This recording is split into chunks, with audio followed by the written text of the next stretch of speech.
Hi everyone, my name is Arisha. I've done my poster on plastic waste. So plastic waste is the accumulation of plastic in the environment. And since the early 21st century, plastic has become more affordable and durable, making it more convenient for people to use. This has also increased the use of plastic dramatically. Therefore, it has also increased the plastic waste a lot. There's a lot of negative effects of plastic waste in the environment, and currently, plastic pollution is one of the biggest environmental issues that environmentalists are dealing with. I have done my Vensim model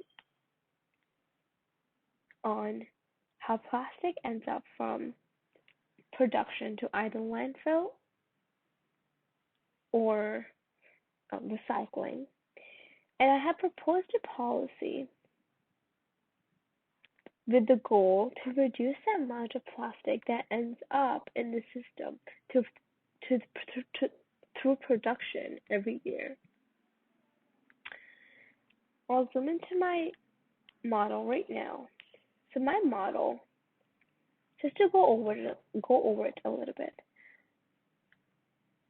Plastic production falls into single-use plastic. So single-use plastic is anything along the lines of forks, water bottles, to plastic packaging, and then it gets collected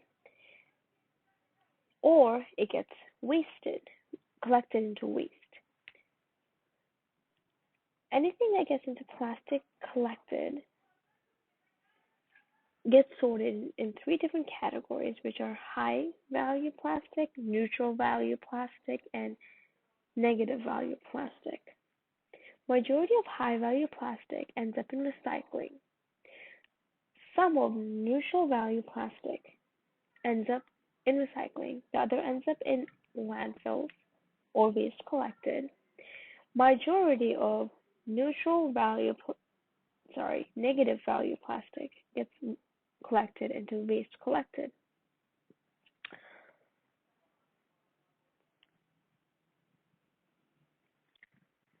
The waste collection here is represents anything that's plastic that could be recycling, but that ends up in trash. So when people make the mistake of throwing out things that could be recycled, gets and ends up in landfills. This is what that represents, the waste collection. The goal of our policy is to reduce the plastic in the system, which is sourced from production. That is done by taxing the virgin plastic. As we know, the plastics industry is cost and profit driven. As long as the cost of virgin plastic is less than the cost of recycling plastic, people will never buy recycled plastic. This is why we need to tax the cost of production. If the cost of production ends up being more than recycling, this will create an economic incentive for people to start buying recycled plastic. Here's our graphs. Our graph represents graph this graph here, figure 1.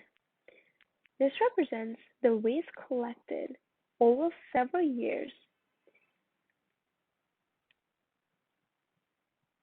Per figure 1, by 100 years, there will be over 400 million tons of plastic that will be collected in landfill.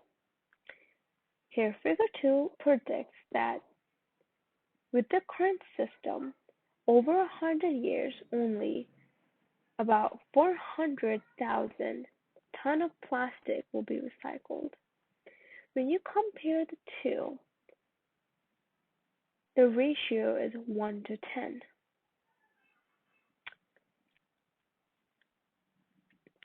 Figure 3 represents the waste collected with the policy implemented. The blue line here represents the policy.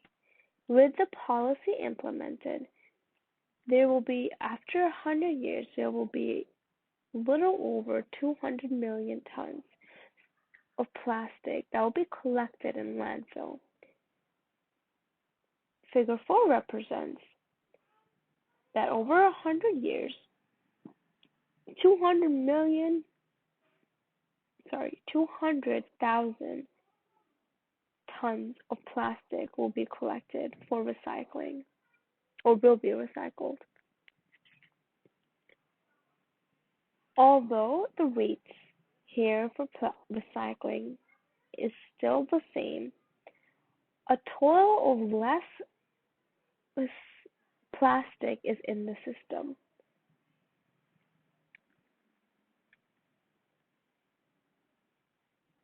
Per our graph, the policy was successful. The policy does what we want it to do.